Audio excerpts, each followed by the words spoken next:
Welcome back to the dopest show you won't get sick of. I'm Spencer. This is Sasha. Spent most of my 20s in federal prison, but I've been off heroin since April 9, 2010. Got a lot of stories about the stupid stuff I did to get put in prison. Also got a lot of stories about the crazy stuff that happened while I was in prison. And God forbid you end up in prison, you want to make some of the same mistakes I made. So this is a story about two people who were high-ranking in their organizations and forces to be reckoned with, I guess you could say. And I was in the cell with them, in a 3-man cell, stuck in a cell with these two personalities that you knew were bound to clash, that were bound to have issues. Okay? I mean, it was bound to happen. So let me give you a little bit of background on each of these guys. I was in the cell, moved in the cell with the Sureno and Dickie, the fake Muslim. Dickie, the fake Muslim, who I used to sell dope to on the street, he's crazy and everything else, but there was an issue. The Sereno, he was a little bit crazy, I think, a little institutionalized. Somehow, he swore his underwear was missing. It's a whole other story, but he swore Dickie took it, and Dickie ended up moving out.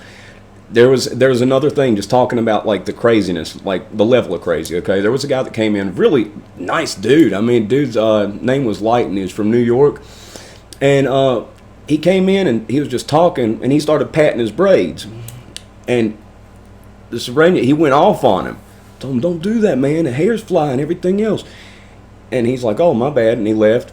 Well, as a Sureno, he got up at 4 a.m. every morning. Scrubbed the floors, scrubbed the walls, scrubbed the toilet, scrubbed every inch of the room, and he, during this, immaculate cleaning that he did the next day, he found one hair underneath the bunk, way in the corner, and he brought the guy in and showed him the hair, and he says, "See, it came off from when you was patting your head. See, you can't be doing that," and he gave him a 5-minute lecture about patting his head in respect of his room and stuff. That hair didn't come off his head and end up all the way in that corner.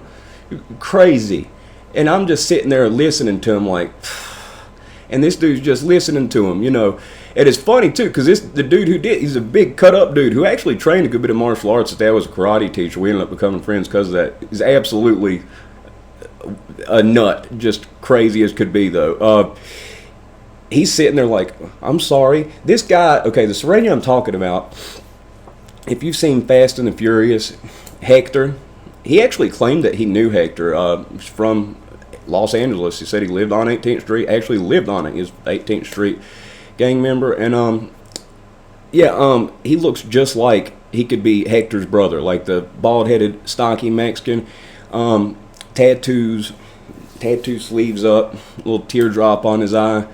And, he looks the part, completely looks the part. Probably about 5'9", 200 pounds, and, just like the whole presence. It was like a presentation. Like he came from Central Casting, and everywhere he went, he was playing the part down to a T. Like it was just so, I don't know how to say it, like it was just so intentional and deliberate. Like everything from the mean walk to the mean face and looking back and forth and all that type of stuff.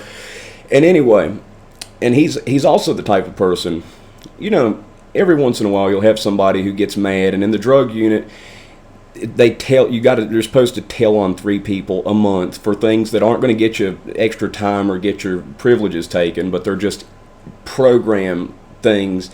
And I paid a couple of the people who ran it off, so then I wouldn't have to do that. And I also paid them off, so if anybody told on me for something petty, then I didn't have to get up in front of everybody and talk, or I didn't have to sit in these timeout chairs. They call it a booth. A booth is you sit in a chair for an hour with the chair in front of you while everybody else is watching TV cutting up, and anybody that sits down tells you something, you got to write it down, turn it in at the end of the hour. People have to sign off on it, and it's basically timeout for grown men. I hated it. I was in it, I think, twice. And but I had an arrangement with the senior peers, which were people who had graduated the program already, that were getting paid like $150, $200 a month to run the program. It's supposed to be ran by the inmates. They like to claim that they run it. But anyway, being able to pay them off, it kept me able to where I could just quietly drift through it. If I talk louder than this voice right here, somebody's going to hold you accountable. They got these people that supposedly were super gangsters on the street, they get into this program. They get into it. Like, you can join certain like little organizations of tailing on people and making sure it's held up right. And there were some people that liked tailing on people to get them punishments, to get a rise out of them. Dickie, the fake Muslim, oh man, they told on him every day because he'd get up there and he'd spaz out. He'd be like, I didn't do that, he's lying. And if you say that, for talking out of order, you get even more timeout chair hours. So some people did that type of stuff, which that was an interesting thing too, but like, you had to be quiet and drift through there, or you're going to be sitting in that timeout chair a lot. So I'm quiet as could be the whole way through that thing. Now, you know, there are people that get mad because, say, they get a whole bunch of punishments and stuff, and people just crack. They break, and they yell at everybody, and they say, oh, y'all are a bunch of wusses, screw y'all. Well, there was somebody who did that, okay?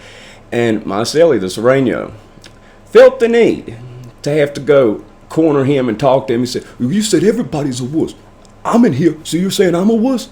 He took it upon himself like a personal thing that he had to be the person to go up and check that person because they said everybody and he's included in that situation. Seems a little bit silly to me to, you know, get that upset and everything over just like whatever, you know, it's just a person spazzing out, leave him alone. But yeah, he was that guy. He was that guy who would step up and handle it, and he was all about it, you know. And the DMI enforcer, he ended up at the medium security from the low security. He was in the RDAP drug program there for 1 week. He was at the low. Got caught with some wine. I'm pretty sure that where he's such a strong personality, somebody told on him to get rid of him. They couldn't handle him being in there. So that's how he ended up at the medium security. When I say a strong personality, I guess where he has rank and where he's been about it in the federal prison system, and where he's one of the original bunch from DMI, he literally walked in to the drug program, walked into the TV room, the white TV room, and told the guys, on Thursdays and such other time, I watch this on the History Channel. Anything else, you're good to go. But on those times, I'll be watching that. Went in there and told them he'd be watching that on that night. You know, that's just how it was. You know, that's how it was going to be. And I kind of laughed at it because I thought, man, it's kind of wild. You just come in here and just walked in and you don't even really know anybody and you're telling them how it's going to be. But, you know, I guess he had that rank and status where he could do that. He also was a knockout artist. Now, a big part of that, too, is whenever he saw a situation, once a certain line was crossed, which this is something that really applies to fighting. Once you realize that you're in a fight, you best off be the one, something called preemptive striking. It's not like, you know, oh, wait till they hit you, then you defend yourself. If you do that, it's low chances it's going to turn out well if you've got that timidness to you. But he would, if you said, you know, if you want to do something, as soon as you said that, he was going to pop you. And I saw him do it a number of times. And he's strong too on that dirt pile they had up there. DMI guys worked out all at the same time. And they had a bag that held about 330 pounds of dirt. Didn't have weights at the medium, so they lifted dirt sewn in khakis or sheets that were sewn into bags. Looked kind of like a big pillow, like a giant pillow, but he could bench the 330-pound one for a few reps. So, I mean, he's strong.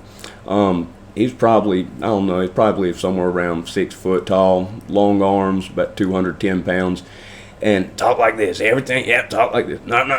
And he came in there, and he also went into a room with some of the people that were like the super programmers, and he told them, listen, y'all can do this stuff with other people, you ain't going to do it with me. You do it with me, we're going to have a problem.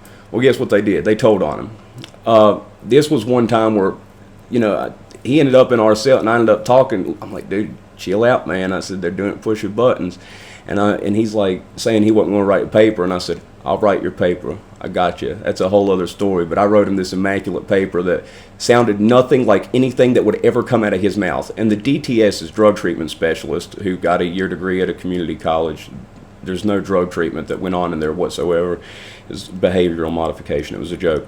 We're sitting at the back, and the one lady was sitting there watching him, and she's like, at the stuff that he was reading off this paper. He actually laughed as he was reading it because it sounded so silly coming out of his mouth, and it was, I can write a paper, but it was funny coming from him because he's super gangster and he's talking about how he's trying to reform his criminal ways, and he knows with the help of his brothers in this program that he can have a new life where he can be somebody that is there for his family and there for his community and a positive force for the world. And he's reading this, and he actually laughs when he's reading it, because it sounded, if you knew him and heard him reading this, it's that much funnier. So they end up in the cell together, and the Sureno, first off, was like, well, this how I do this day, we clean on this day, we do this, we do that. And he didn't like that. He's like, and then he said something back, kind of like, whatever, And that was, you could sense the tension. I felt like I was in a room that was just like a ticking time bomb. Like, it was just so uncomfortable, because they both wanted to, I don't know, the Sureno felt like this was his cell. He was here first, and he felt like, you know who I am? You're not going to tell me what to do. So, the middle of the night, something the Sureno did that was completely institutionalized and annoying. He'd actually sleep talk this. If you got up to use the bathroom in the middle of the night, take a leak, and you flush the toilet, he'd say, wash your hands, wash your hands, wash your hands. He'd be asleep talking or whatever, but guaranteed he was going to tell you, wash your hands in the middle of the night. I didn't think nothing of it. I'm like, all right, bud, I got you, getting through this drug program, dealing with it so I can get my year off and get out of here and get out of the medium, get back to the low. And he did that, and he said, what'd you say to me? He said, wash your hands, man. Don't get germs in here. And he said, I'm a grown man. Tell me to wash my hands. Now listen, man. And they got into an argument. I was like, oh, Lord. And plus, it was like 3, 4 a.m. in the morning. I'm like, man, people mess with my sleep. I'm an insomniac anyway. What little sleep I get, I do have to get. And it drives me crazy. So that sucked. Lost sleep that night. And then it's just awkward. It's just like this tension. That was like the first time that something had got said between them. And the Sureno, for real, he would do that. He would get on your nerves because he was so institutionalized. And so pretty much, just went about our business. The drug program's from like 7:45 in the morning till 10:30 a.m. That's what time you have to sit on. They roll a carpet out, have speakers, play music, and it's a whole production. They have everybody go up and tell on everybody and all that type of stuff. I've got him to where he's chilled out just little enough, the DMI guy to chill out a little enough to where he's not going to get himself in trouble. He claimed he had a hearing issue, so he could sit in the back corner. So he didn't have to, you're supposed to just sit first come, first serve. If you select a seat so you can sit next to somebody, you get hours in the timeout chair. But somehow he made it sound like he had a hearing problem. He didn't have no hearing problem. He sat next to this old redneck from Tennessee. I'm going to call him Bobby Joe. Bobby Joe was funny. He talked like this, and he called everybody honey. And I was in his cell for a minute. He's funny if you don't live with him. You're in a cell with him, you'll end up wanting to smack him. But it's one of the funniest old dudes ever met. He had a gas station that was doubling as a pawn shop, an illegal pawn shop, where he'd buy pieces and sell a little bit of crank out of it. And he had a whole slew of stuff that he had going on. There's a house of his that burnt down that he collected $300,000 in insurance on, but they found all the furniture from the house put in a storage building or in another house or something. He had all kinds of stuff. He couldn't even read though.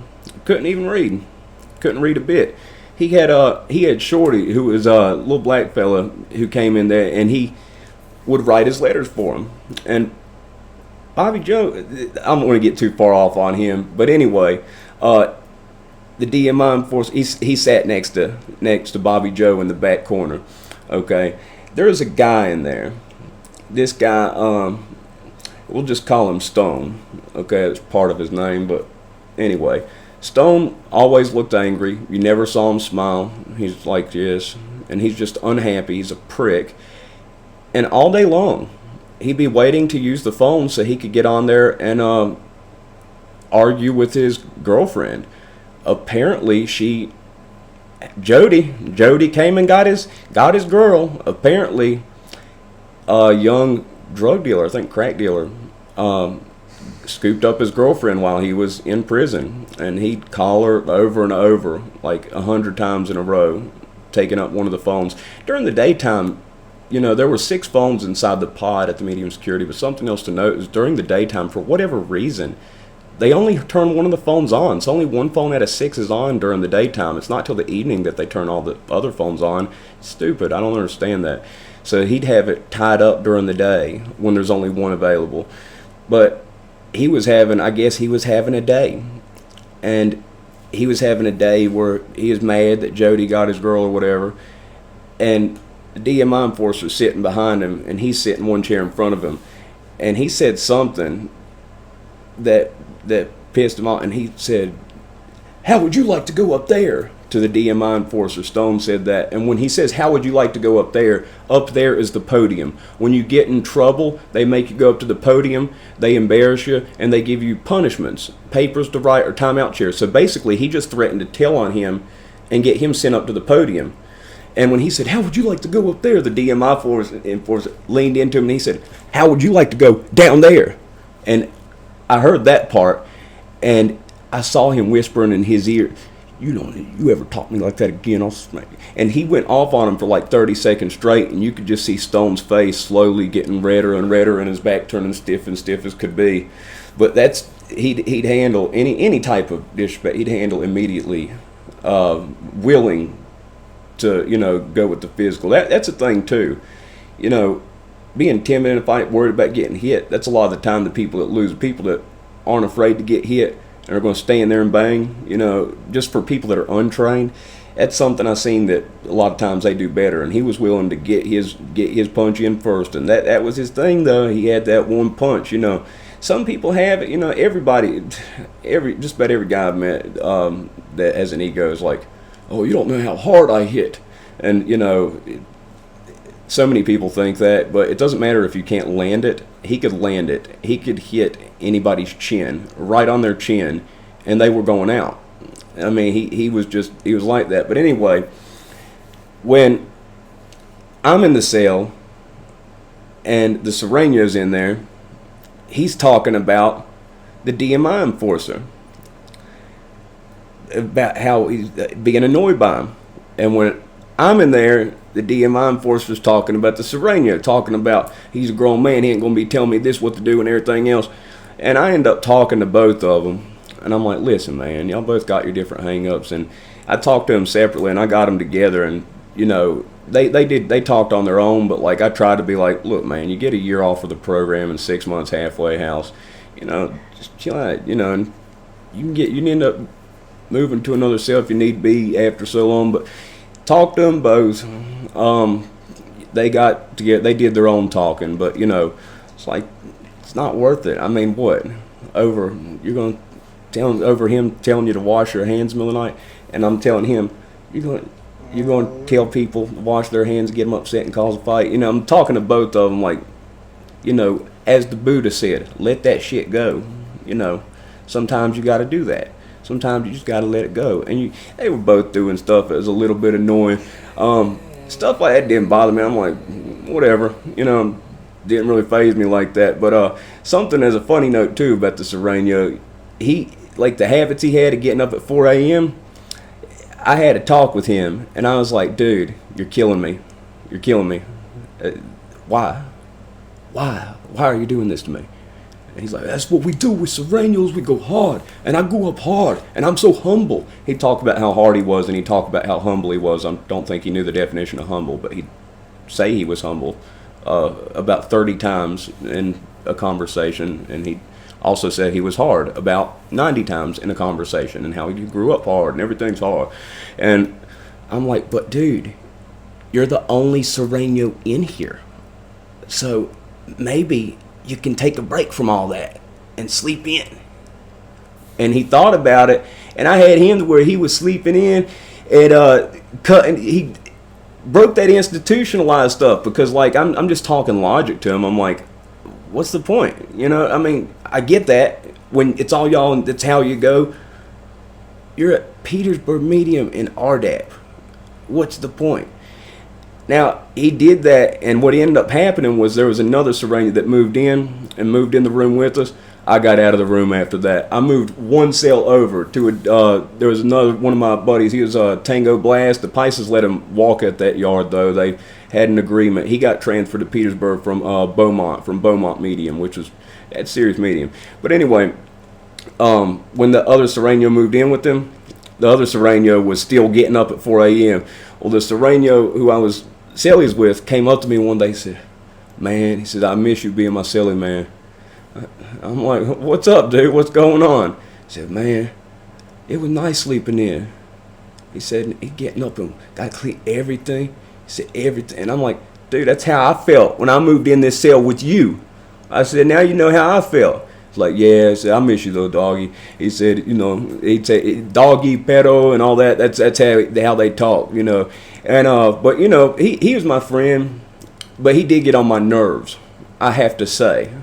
He was the former shot caller at Lone Pop Medium. Lone Pop Medium is an extremely serious prison, And so if he was the head of the Surenos there, over, I don't know, 100 or 200 guys, however many it was, he had some power in a serious prison, and stuff happened. He ended up in RDAP at Petersburg, but these people in their each individual organization, they were high up there. You'd have that, and RDAP's not in every prison. People get sent to RDAP from other prisons, so you'd have all these different personalities meeting up in this place from all over the country.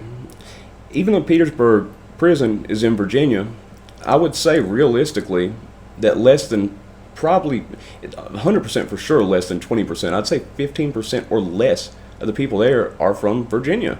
They're from everywhere else, and specifically Petersburg Medium, which was a freak show. They had a lot of chomos that got sent there, 40% of them. Like we had probably 200-300 natives that were from North and South Dakota, and it wasn't a good representation of them though, because they were the natives that were the bad natives for the most part. That's why they got sent there. They got beat up or shanked out there, so they sent them to Petersburg.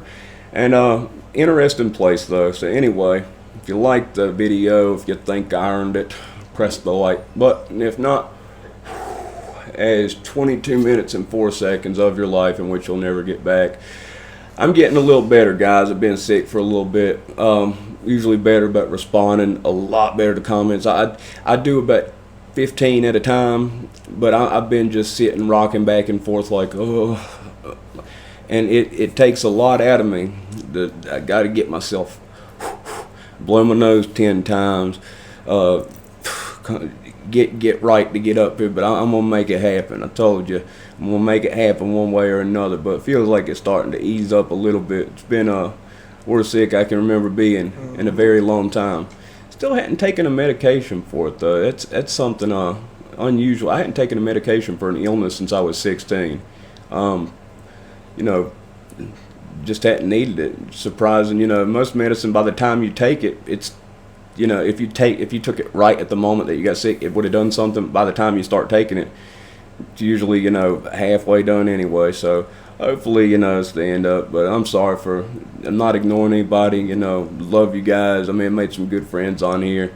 I'm a recluse. The only people I talk to are the people I train with. So this has been very interesting for me on here, because I literally do not go out, don't party.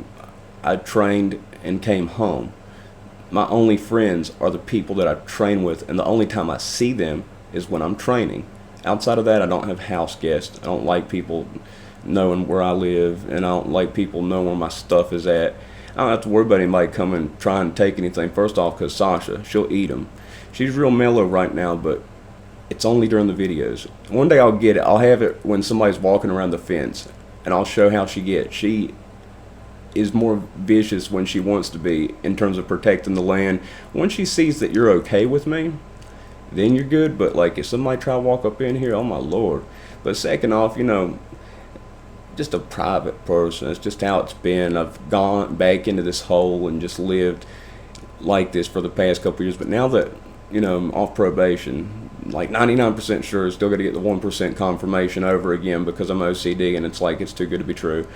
I'll be going out a little bit. I haven't been on a vacation in 15 plus years. It'd be nice, live life a little bit.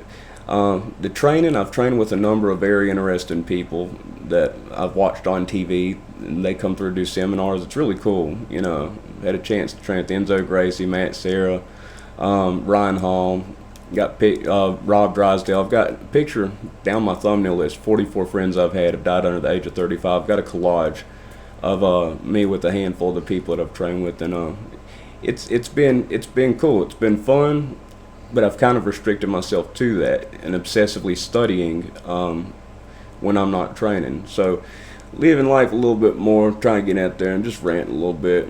Still on a little bit of an insomnia issue right now. It feels like I'm in a dream right now. It doesn't even feel like I'm awake. So I ran a little bit extra. Sorry, that was a little too much. You guys have a good evening.